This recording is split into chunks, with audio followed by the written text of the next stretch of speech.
The Ring magazine has always been corrupt. This title, it's a quote unquote title. Some people have said it before. I'm gonna repeat it. It's really just a magazine. All right. And by people, I mean Max Kellerman and all the people in the Ring employees, what the Wade concept guy, they suck it off, being like the only title that matters is the Ring title. Even though the Ring title it's just corrupt as all the other sanctioning bodies. It's no different. These guys they make up their rankings as well. Sometimes their rankings make no not logical sense, and sometimes they just even break their rules as well. Now, I'm sure you guys have seen this tweet. If you're not, this is like propaganda pretty much. They spread lies here. First saying how their event between Wardley and Dubois was struggling tickets, even though at the time this tweet was posted, tickets weren't even on sale. So this is just a hit piece. What Frank Warren, if you don't know, Frank Warren was planning to sue TKO, Silla, and all them because Queensberry apparently signed a contract to be involved in all Saudi projects relating to boxing, and of course Sufa, Queensberry have no involvement in it. So they're suing for that. Potentially $1 billion in potential lost revenue is what they're claiming. We'll see what happens with that. I have a feeling that it's not gonna go good for Frank Warren. I think they're just gonna settle. Maybe settle for like half that. If they're lucky. If they're lucky, that is. I don't know if they're gonna make it that far. I see this settling. I said half that. Now that I'm thinking about it, they're looking. They're gonna get a quarter of it. To be honest with you, I don't think it will end good. Eddie Hearn said he might put out his own lawsuit as well. I don't know about that. I don't know how well that will go. But I'm making this video to talk about specifically the Ring title because this has been, I guess, hyped up or something. The Ring title, like I said before, is just as corrupt. These guys, they make the rankings. They don't know what they're doing. Come on. First of all, at one point of time, they just gave the Ring titles away. If I'm not mistaken, they just gave Roy Jones Jr. the title. They didn't even have him fight for it. They just straight up gave it to Jones Jr. Um, what else? At one point of time, the Ring title also was just not given out.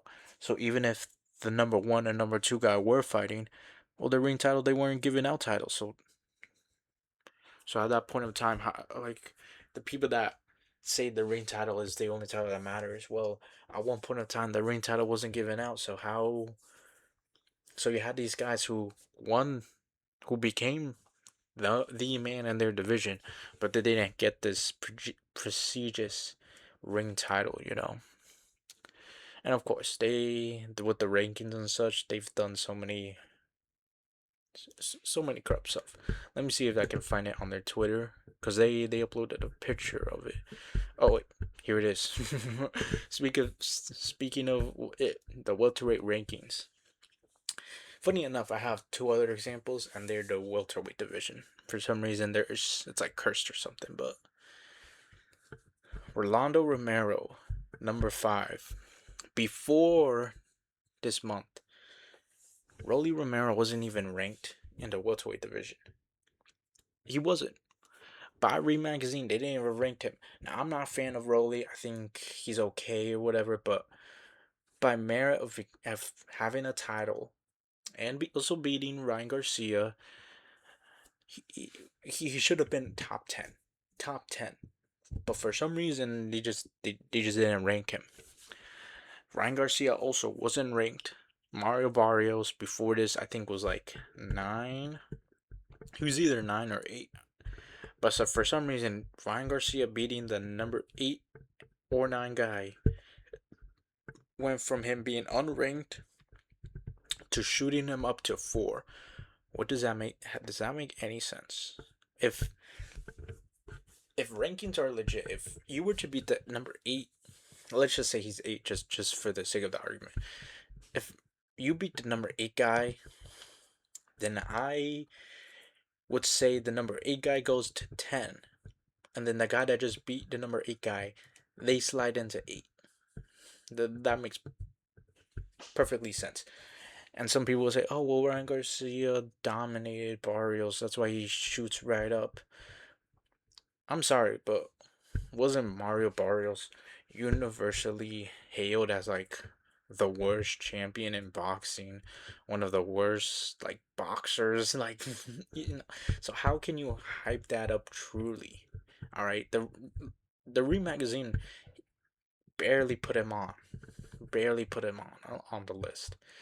So for some reason that shoots Ryan up to number 4. And then you got another problem because you got Rolly Romero, who was unranked, but now the only reason why he's number 5, why he shoot up to number 5, is because Rolly beat Ryan. And then here's the thing, Rolly beat Ryan, so shouldn't Rolly be above Ryan? If you want to work it like that, if you want to do like a power ranking like this, Rolly should be above Ryan, honestly. And then why is Stanionis at 3? Like Stanionis, I think he had a fight recently. It was just a tune-up fight, but what has Stanionis done to stay at number 3? We're gonna get into this because let me just go right into it. So when Jaron Ennis and Stanionis fought for the vacant ring title last year, it was a unification fight, and the ring determined that this was the number 1 guy and this was the number 2 guy. Let me search this up real quick because let's look at this. Let's just look at this. Montes Stanionis.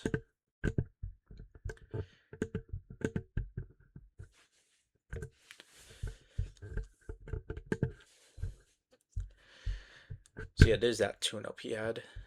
Wasn't even at welterweight, so could you even rank him for this? It wasn't even at welterweight, but whatever. So he fought Jaron Ennis here. By the time they don't list the WBA, but Stanionis won his WBA regular title here against Butiev. He was inactive for 2 years, and then he came back against Mastre, a guy who shouldn't have even been in this position. If you don't remember, Mastre got a robbery win against Mikhail Fox. Let's look at the scores here. Look at that. The fans universally gave it to Mikhail Fox. He dropped Mastre in the second round. So this was a guy who shouldn't even been in this position to fight Stanionis. So Stanionis had 2 fights. He won the regular trinket or whatever here, went inactive, fought a guy who shouldn't have even been in this position. Mastre, a guy who, how old is he? He's like what, 30? Dude, come on, 39 years old. Sheesh, 39 years old with only 6 fights at the time. And for some reason, that determined him as the second best welterweight. Compare it to Brian Norman Jr. Let's just look real quick, all right? Brian Norman Jr. Because I believe Brian Norman Jr. should have been number 2.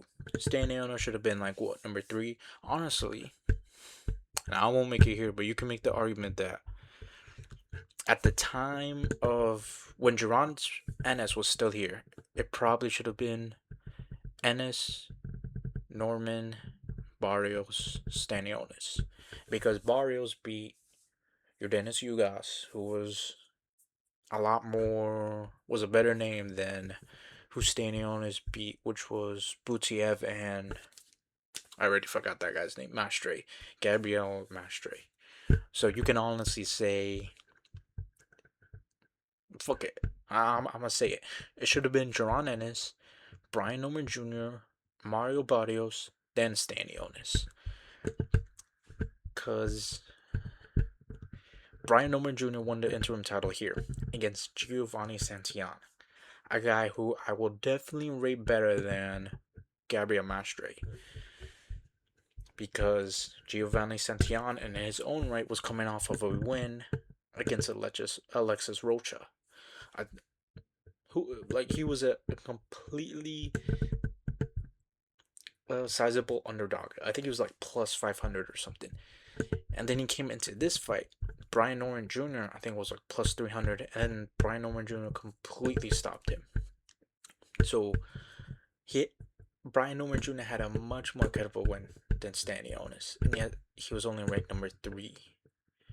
Oh, no, I mean I don't know when they updated this. This is the 2024, right?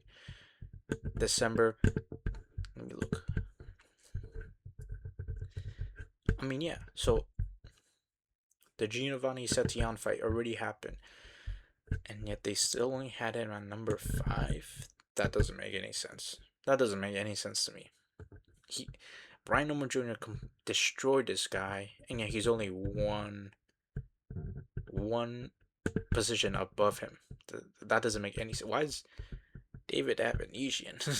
Again, this was at the end of 2024, December 2024.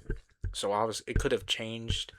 I don't have like the archives or anything from like the month before Jaron Ennis and Staniels fought, but bear in mind these two guys were here for the remainder of the year until they fought. And Staniels, he shouldn't have been number two. He shouldn't have been. So when Jaron Ennis and Staniels fought, the ring title shouldn't have been on the line. Jaron Ennis got pretty much gifted the ring title, and that what happens. These ring rankings, it seems like they just wanted to give Jaron Ennis a ring title just because he's Jaron Ennis, you know. It just feels like that. It just feels like that. Another Here's another example when Floyd Mayweather fought Robert Guerrero. The WBC title was on the line, but also the vacant Ring magazine title. Let's look at the Ring at 2012. This was selected though to 2013, and Robert Guerrero was only ranked number three. Again, it could have changed between January and May, but from what I saw online and discussions, by the time they fought, Robert Guerrero was only number three. So, how did Floyd Mayweather and Robert Guerrero, number one and three, how did they make a ring title? I thought it was number one and two. Am I correct? Isn't it number two, or isn't it number one and number two fight for the ring title? But for some reason, they had the number one and the number three fight for the ring title. What is that? What is that? It doesn't make any sense, man. It doesn't make any sense. Another one that just came up in my head was Shakur Stevenson versus Oscar Valdez. The ring title, they had the ring title in the line. Should have Oscar Valdez been the number two 130 pounder, because Oscar Valdez was coming off of a robbery win over, well, not robbery, but he's coming off a questionable win over, what's his name? Conceição. A lot of people thought he lost that fight. Let me actually search that up real quick. The fight happened in 2023, so let me search up 2022 annual rankings. Let's look real quick.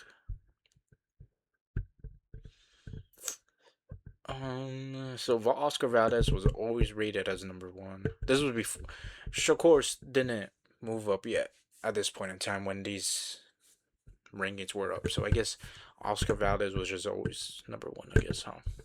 I mean, fair enough. Fair enough. But here's my other thing. Because if you want to say the ring title was on the line there, sure. But they also say the lineal title was in there. Why was the lineal title on the line? People confuse the ring on the lineal title. They think they're the same. They're not the same. They are not. Because you have, again, Roy Jones Jr. This is always a good example. Jones Jr. got gifted the ring title, but he wasn't the lineal champion. It was Darius Misk. Ah, it's late at night. I can't say his last name right now, but it was Darius. Darius was the lineal champion. So they go hand in hand, but they're not always the same. And when you get stuff like this, it just messes up with people's heads, man. So these ring rankings, they're always corrupt, man. I think the only reason here is because what? Maybe let's say Brian Norman, he fights next and he loses or whatever. Stanionis maybe loses. I mean, come on, does Stanionis has any good backing behind him? He's probably gonna drop down as the year goes on. You know, they're gonna have Ryan up here, a number two or whatever.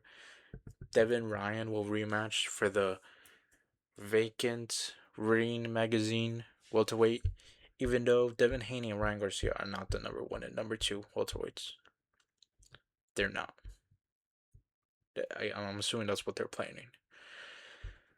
It, yeah. Again, these Ring Magazine rankings, they're just as corrupt as any other organization, and they do not determine who is the best in each division.